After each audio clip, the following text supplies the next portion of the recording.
Can you get a decent tomahawk steak in Panama? Panama isn't exactly known for having great beef, and even the imported beef, it's really hard to find any place that knows how to cook it correctly, and the further that you get away from the city, the worse it gets. I have been searching all over Panama for a good steak, and I mean, it's fairly easy to find something that's decent and that even can taste really good, but finding a nice thick cut of beef that doesn't need sauces and cuts with a butter knife can be almost impossible to find. But we discovered that it is possible, and this is exactly how you do it. It is tomahawk time. We're doing up some tomahawks tonight. And if you know me, you know that I'm not a food blogger. I am also not even really a foodie, but I do love meat. And whether I'm at home or I'm on the trail, I love to grill. And we have a new Oklahoma Joe's grill and smoker that we've been just getting used to lately, and it just performs wonderfully and gives us some smoke flavor. We've used it a couple times on some ribeyes and used it for chicken and done some other little things on it. But we decided, you know what, for a challenge, why don't we try a nice tomahawk? We haven't done a tomahawk on it. And it's gonna be so much fun. We're gonna keep it really simple. We're going to smoke it. We are going to, first of all, get it all nice and dry so that we can sear it. You can also do a reverse sear on these. That's not what we're going to do this time because I like a medium rare steak, and with the reverse sear you can't really do that the same way because it's fully cooked and then you sear after. We're going to sear this, get it to about medium rare, maybe medium. If we go that high, it's nice and thick, so I think we can do medium rare on this, and it's going to be a whole lot of fun. We're going to keep it really simple, some Montreal steak spice, and that's it as far as seasoning goes. And we're gonna sear it up, we're gonna smoke it, we're gonna use some applewood, which is a little bit sweeter than I would normally like to use for steak, but it gives us this nice brisket flavor. I wish I had a mesquite instead, but the applewood is going to work just perfect and just beautiful for it. So here we go, this is gonna be great.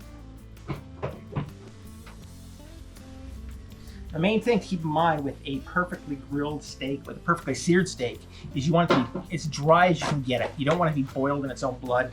You want it to be just as dry as you can possibly make it. I use the calorie reducing paper towels. I don't know what the calorie reducing means, but I figure that means it's supposed to be used on food, so it's gonna do the job, right? And I just sort of pat everything dry and make sure that there's no little bits of paper, obviously. Just get it as dry as possible. Also, these have been sitting out for a while because you want them to be at room temperature. And they are just about room temperature now. They've got a little bit more warming up to do, but we have to warm up the grill yet, so they're gonna be perfect by the time that the grill is warm. Now, when I'm seasoning a steak, I don't tend to hold back. I like it to have some flavor. I'm not into using things like barbecue sauce and all that other sort of crap that you put on top. You want the flavor to come out of the meat, so that allows, with that, the Montreal steak spice, it's got sea salt in it, it's got a bunch of different peppers in it, so the salt is going to absorb into the meat and make it just taste so spectacular. The pepper gives it lots of flavor, and it's going to have a nice crust on it once we're done, once we're seared, and it's just going to be phenomenal. Oh, these are looking good. The nice thing about the Oklahoma Joe and with cooking at home as opposed to on the trail, when we're cooking on the trail, our barbecue's obviously a lot smaller. Well, maybe not obviously, but the one that we use is definitely a lot smaller. We don't take the big grill with us. So this has plenty of space to cook these up with a bone on them and really be able to control the temperature that the meat gets to. Just patting it in there a little bit. Make sure it's getting spread. Get some on the edges just to get some flavor. Yeah, look at that meat. Now that is a nice piece of meat right there.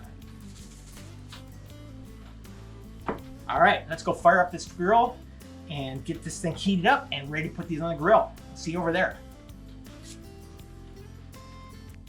All right, so here we go. So we're gonna heat up the barbecue right now. But today I'm gonna be using the lump charcoal. I prefer it to briquettes when I want heat. And because I'm cooking a steak that I wanna sear, I wanna get some good heat on it. It burns a little bit faster, but honestly in this barbecue, it's still gonna last way longer than I need it to. It's gonna get super hot so we can sear it in, and then we're gonna finish it off on a little bit of a lower temperature indirect heat just to give it a little bit more cook. I like to use a chimney when I'm heating. I just find it lights the briquettes so much faster, it's just so much easier to control. So we're gonna light that up, get that heated and burning, and then we'll get these steaks on the grill.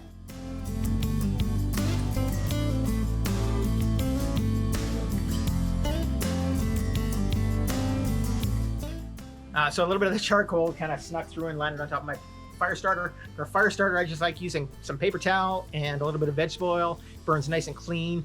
Sometimes I'll use the fire starters and they work fine too. Newspaper, I use coconut husk a lot too, although I find it's a little bit smokier and dirtier for some reason. But this is just fast. Throw a few pieces of paper towel in there, it's gone in a few seconds, and it gives us a nice clean flame. So let's get that baby burning up.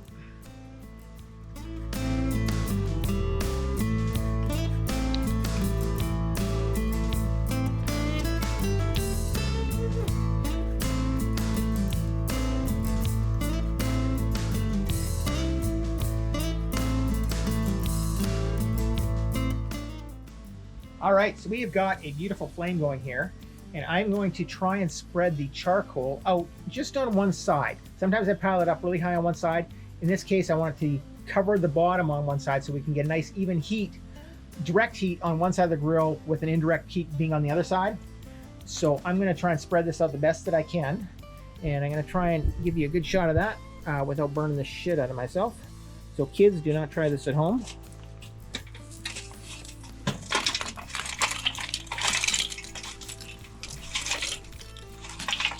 Oh yeah, there we go.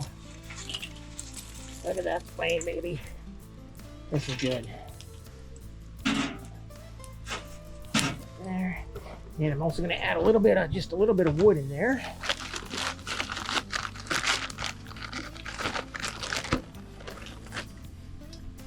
And so now that we got the flame going, I'm going to add just a little bit of wood so I can get some nice, sweet, smoky flavor going. I unfortunately don't have any big chunks, but the little chunks will have to do. It's actually probably a little more than I need, so that'll be good. Let's get this barbecue hot and we can get the steaks on it. So one thing I'm doing to get the heat up high, I got all of the vents wide open, as open as they can get, so we can get lots of air going. Like I said, the key right now is we want to get heat, and then we're going to try and reduce the heat a little bit later once we've got the steak fully seared. Okay, our grill is now up to 450 degrees, which is about where I like to get it for searing. I'm not sure how good it's coming out. It looks like it's going to come out. You're going to see the smoke coming out of this thing. It is just pouring out like mad. So we're going to get a good smoky flavor on this baby. And let's just put this up over here.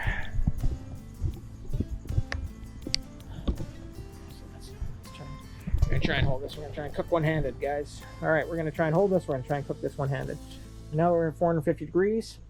We have got a roasted pepper on here that you didn't see me put on. If you haven't tried cooking a pepper on a barbecue, you are really missing out.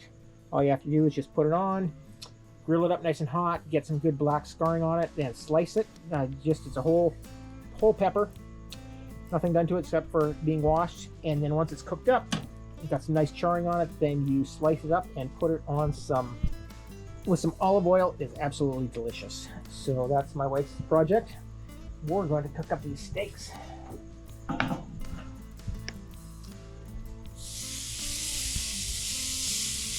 Get them right on top of those hard charcoals.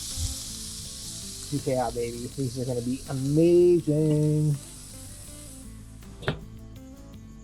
Look at all that smoke. These are going to be so good.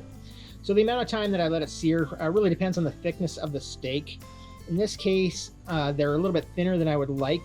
So we're going to do about 3 minutes, maybe slightly more, just because the temperature came down quite a bit when we opened it up.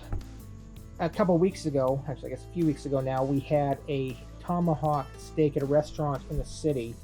And it was about 50% thicker than these ones are. But it cost $145. Yes, that's for one Tomahawk my wife and I shared. So these, while they weren't cheap, are certainly not as expensive as that is. And I'm just going to take just a little peek.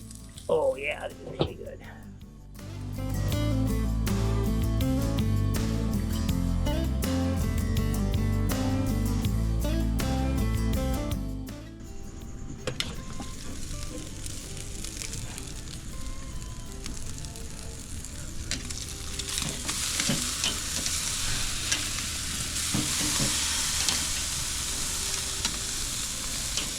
Oh yeah, you got some beauty grill marks going on these.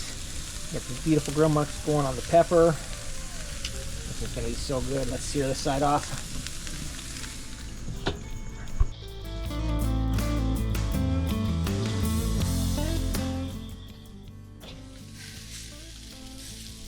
All right, so now that they're seared, I'm just going to give it another minute or so just to finish them off on indirect heat.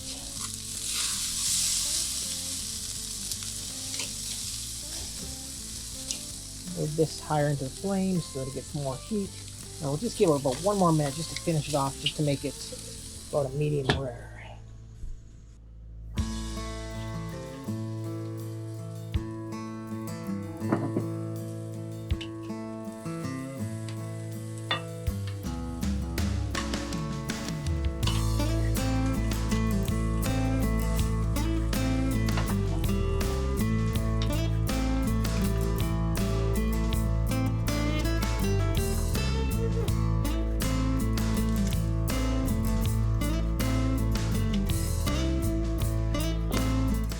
Okay, the steaks are off. We're going to give them about 10 minutes to sit. It's probably too dark to really see them out here, but we'll bring them in and show you. You're just going to sit while I get a bottle of wine that's ready, get it breathing, and we will be diving in. Give the pepper a couple more minutes, just get a little bit more blackened. So here's our pepper, and it is basically ready to go. There's no way you can really screw this up. Just make it nice and black around. It'll be nice and soft. You just slice that baby up. Add it to some olive oil, and oh, it will just finish everything off for you. So good.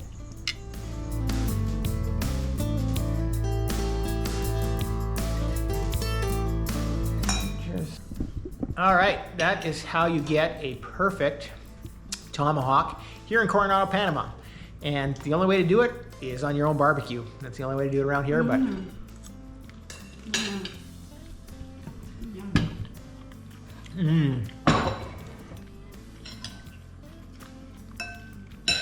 Holy smokes, it just melts in your mouth. This is so good. The perfect tomahawk. Have a great night. Me like meat.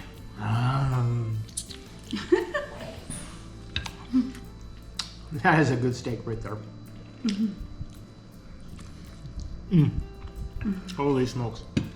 That is good. If you're not in Panama yet, why not? Get down here.